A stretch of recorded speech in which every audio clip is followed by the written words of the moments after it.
Hello അസ്സാം വലൈക്കും, welcome back. അപ്പോൾ ഇന്നത്തെ നമ്മുടെ റെസിപ്പി ഈവനിങ് സ്നാക്സാണ്. Banana cutlet. നല്ല ടേസ്റ്റി, നല്ല ക്രിപ്സിയാണ്. ഇത് നമുക്ക് വീട്ടിൽ പെട്ടെന്ന് തയ്യാറാക്കിയെടുക്കാം. അപ്പോൾ നമുക്ക് വീഡിയോയിലേക്ക് പോകാം. അപ്പോൾ ഞാനിവിടെ 2 വലിയ ഏത്തപ്പഴമാണ് എടുത്തിട്ടുള്ളത്.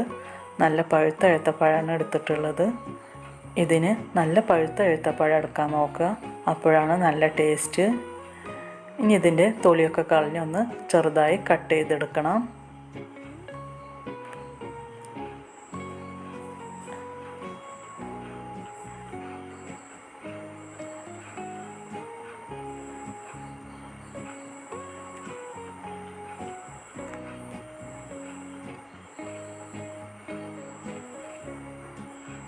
അപ്പോൾ ഇവിടെ ചെറുതായി കട്ട് ചെയ്തെടുത്തിട്ടുണ്ട്. ഇനി സ്റ്റൗവിലേക്ക് പാൻ എടുത്ത് വെക്കാം. ഇനി അതിലേക്ക് 2 ടേബിൾ സ്പൂൺ നെയ്യ് ഒഴിച്ചു കൊടുക്കാം. നെയ്യൊന്ന് ചൂടായാൽ അതിലേക്ക് കുറച്ച് കാഷ്യൂ ഇട്ട് കൊടുക്കാം. എന്നിട്ടൊന്ന് ചെറുതായി ഒന്ന് റോസ്റ്റ് ചെയ്തെടുക്കാം.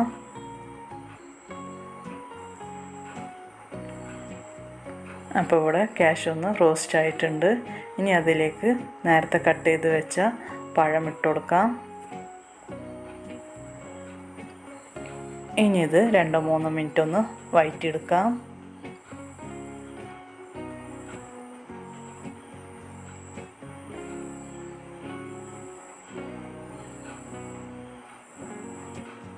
അപ്പോൾ ഇവിടെ പഴത്തിൻ്റെ കളറൊക്കെ മാറി വന്നിട്ടുണ്ട്. ഇനി നമുക്കിതിലേക്ക് 1 കപ്പ് തേങ്ങ ചിരകിയത് ഇട്ട് കൊടുക്കാം. എന്നിട്ടൊന്ന് മിക്സ് ചെയ്തെടുക്കാം.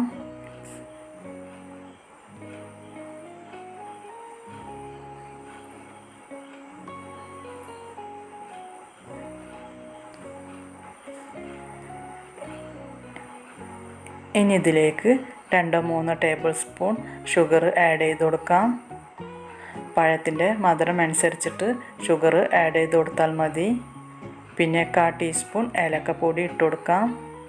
എന്നിട്ടൊന്ന് നന്നായി മിക്സ് ചെയ്തെടുക്കാം.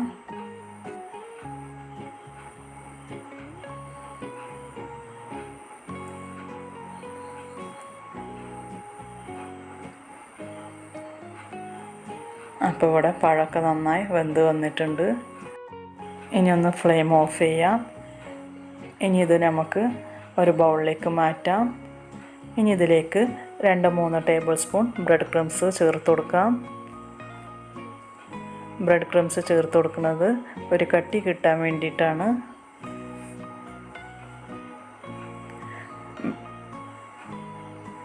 നമുക്ക് ബ്രെഡ് ക്രംസിൻ്റെ പകരം റസ്കിൻ്റെ പൊടിയും വേണമെങ്കിലും ചേർത്ത് കൊടുക്കാം.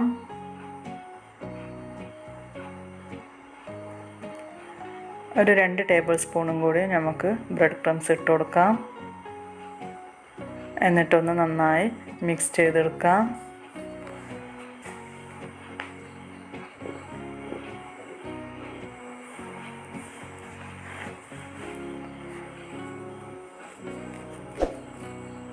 അപ്പോൾ ഇവിടെ നന്നായി കുഴച്ചെടുത്തിട്ടുണ്ട്.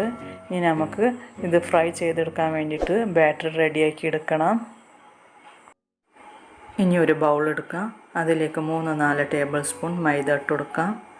ഇനി ഇതിലേക്ക് കുറച്ച് വെള്ളം ഒഴിച്ച് ഒന്ന് ലൂസ് ബാറ്റർ ആക്കി എടുക്കണം. കട്ടൊന്നുമില്ലാണ്ട് വേണം നമുക്കിതൊന്ന് ലൂസാക്കി എടുക്കാൻ.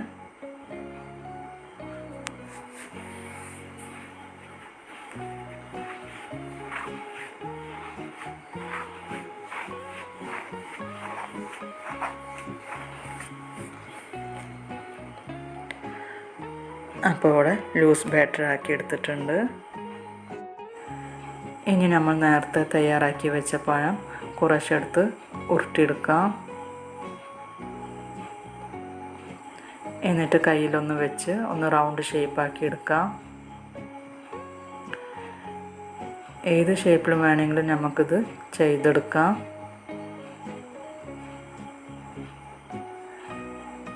ഇനി ഇതേപോലെ നമുക്ക് എല്ലാതും ചെയ്തെടുക്കാം.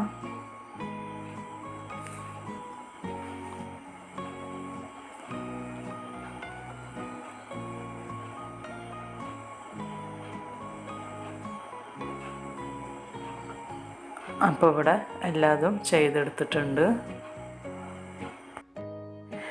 ഇനി ഓരോന്നായി ബാറ്ററിലേക്ക് മുക്കിയെടുക്കാം. എന്നിട്ട് ബ്രെഡ് ക്രംസിലേക്ക് ഇട്ട് കൊടുക്കാം. ഇനി നമുക്കിതിലൊന്ന് കോട്ട് ചെയ്തെടുക്കാം.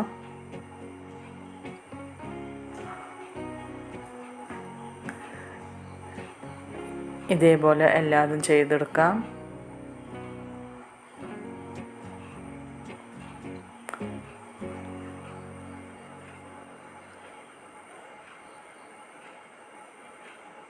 അപ്പോൾ ഇവിടെ എല്ലാതും ചെയ്തെടുത്തിട്ടുണ്ട്. ഇനി നമുക്കിതൊന്ന് ഫ്രൈ ചെയ്തെടുക്കണം. അപ്പോൾ ഇവിടെ പാന് ചൂടായിട്ടുണ്ട്. ഇനി അതിലേക്ക് കുറച്ച് ഓയിൽ ഒഴിച്ച് കൊടുക്കാം. ഇനി ഓയിലൊന്ന് നന്നായി ചൂടായി വരട്ടെ. ഇനി ഓയിൽ നന്നായി ചൂടായാൽ നമുക്ക് ഫ്ലെയിം ഒന്ന് മീഡിയം ഫ്ലെയിം ആക്കി കൊടുക്കാം. എന്നിട്ട് ഓരോന്നായി ഇട്ട് കൊടുക്കാം. ഇത് മീഡിയം ഫ്ലെയിമിൽ വേണം നമുക്ക് ഫ്രൈ ചെയ്തെടുക്കാൻ, അല്ലെങ്കിൽ പെട്ടെന്ന് കരിഞ്ഞും പോകും.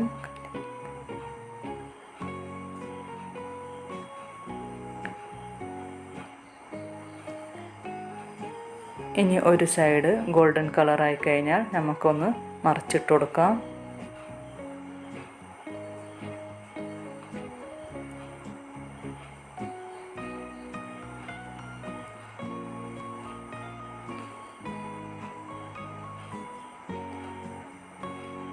അപ്പോൾ ഇവിടെ രണ്ട് സൈഡും ഗോൾഡൻ കളറായിട്ടുണ്ട്. ഇനി നമുക്കിതിന്ന് കോരി മാറ്റാം.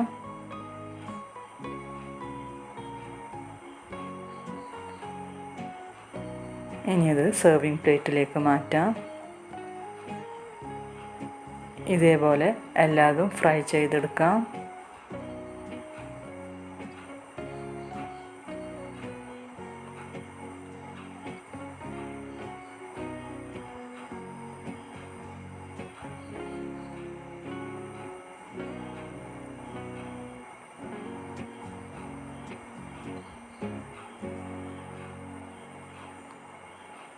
അപ്പോൾ ഇവിടെ എല്ലാതും ഫ്രൈ ചെയ്തെടുത്തിട്ടുണ്ട്.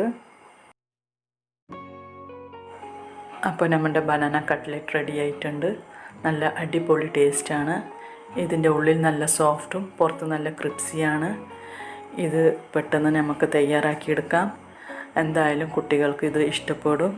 അപ്പോൾ നിങ്ങളുടെ കയ്യിൽ ഏത്തപ്പഴമുണ്ടോ? ഇപ്പോൾ തന്നെ എല്ലാവരും ട്രൈ ചെയ്ത് നോക്കുക. ഇതുവരെ എൻ്റെ ചാനൽ സബ്സ്ക്രൈബ് ചെയ്തിട്ടില്ലെങ്കിൽ ഒന്ന് സബ്സ്ക്രൈബ് ചെയ്യുക. എൻ്റെ വീഡിയോ ഇഷ്ടമായാൽ ലൈക്ക്, ഷെയർ, കമൻറ്റ് ചെയ്യുക. അപ്പോൾ ഇനി ഞാൻ നല്ല റെസിപ്പിയുമായി വരാം. Thank you. Bye bye.